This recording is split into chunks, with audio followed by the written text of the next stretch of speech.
So at the end of my last video, I basically came to the conclusion that the nature of political disputes is essentially two Darwinian instincts butting heads. Now, the first thing I want to clarify about instinct is just because you're operating on instinct doesn't necessarily mean you're wrong. Your instincts are highly evolved and are there for a reason. But you also need to acknowledge that the other set of instincts is also highly evolved and there for a reason. Now, in this video, I just want to give a brief overview on these Darwinian instincts and how they kind of frame how I look at politics. This is going to be massively oversimplified, just the real basic essential points, but thinking about politics in these terms has served me well. So imagine, some tiny, vulnerable,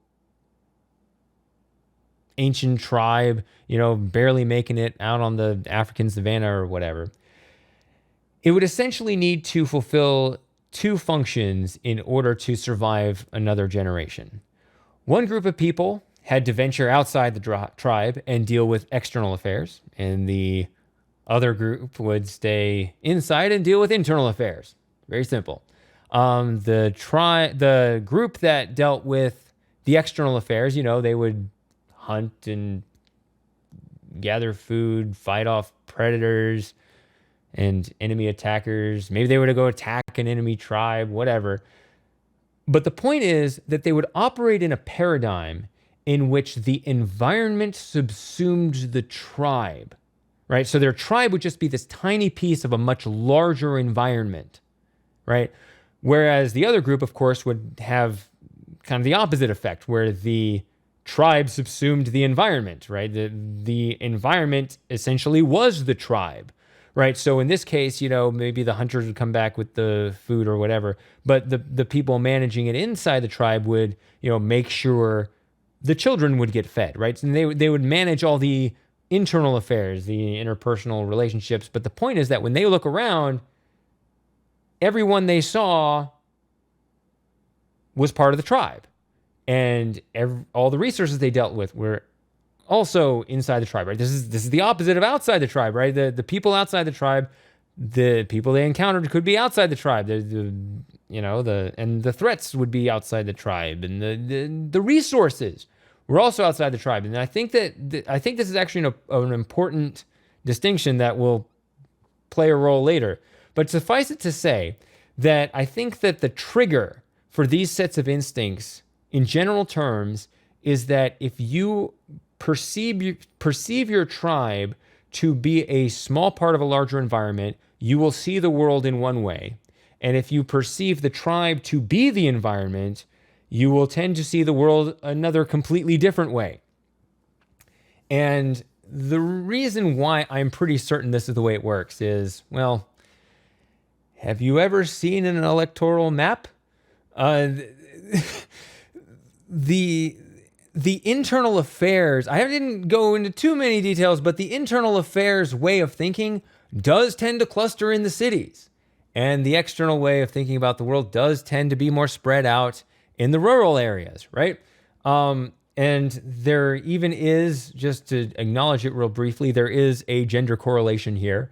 It generally was the men that would venture outside the tribe and deal with the threats or whatever, and it's the women that would deal with the internal affairs. And the reason I just want to bring that up real quick is that I want to kind of dispel a notion that I don't want anyone to have, which is I am not saying that men have the external affairs instinct and women have the internal affairs instinct.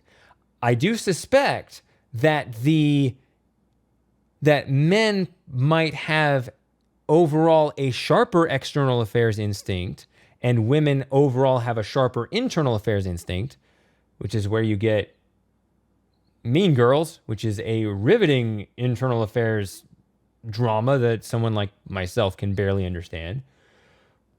But the way I think it actually works is that everyone likely has both instincts, but one or the other will be activated depending on that environment trigger that I described earlier, right? So that explains, like I said, look at an electoral map, right? The internal affairs paradigm clusters in the cities. It's not actually that complicated. So why are these two butting heads right now? Well, here's how I think about it. If we go back to the Darwinian scenario, it was really clear where the internal affairs were and where the external affairs were, right?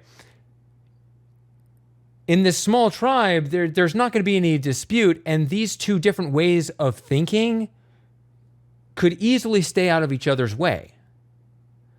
But you look at today, we're kind of victims of our own success in this regard, because now we have this huge gray area in between, right? Because now we are so successful, right? We have such a huge population that our tribe vastly exceeds Dunbar's number, right? If you don't know what Dunbar's number is, it's the number of people that you can remember at any one time. It's something like 150 people, something like that. Way less than the number of people in your city, let alone your state or country. So what I think is going on here is that in the realm of politics, which is that kind of more macroscopic protocol for your overall society, it kind of makes sense to both ways of thinking that their way of thinking is the right way of thinking about it, right? If you have an internal affairs way of thinking about the world, you're going to think that that's the way politics should work. And the same as if you have the external affairs way of thinking. And so I think that that's why fundamentally there is that dispute, because it isn't really clear whether that level is internal or external. Or to put it more precisely, it is unclear whether an internal affairs moral compass or an external affairs moral compass is appropriate for that paradigm, because we didn't evolve under these conditions. It's a new layer, right? So is it internal or is it external? Well, it's not external really, not in the same way in the Darwinian scenario, but it's also not really internal either, because you are dealing with strangers, you are dealing with adults that you don't know, and so it really gets kind of murky. We could have a rational debate about it. Unfortunately, we instead resort to instincts, which, if you have one instinct, when you see someone else that is not conforming to that instinct, your instinct, your way of seeing the world, that's just obvious, right? So when someone's doing the opposite, they seem like a really bad and or stupid person, right? It triggers a red flag in your mind that this person is a problem. Right? And so I think that's kind of the nature of political disputes. But I think that's all I've got for this video right now. There's obviously many cans of worms to open now and regarding each one of these and the exact nature of how they butt heads, but those will all be in future videos. So if you think my analysis has potential, leave the usual interactions once again, and we'll see how it goes.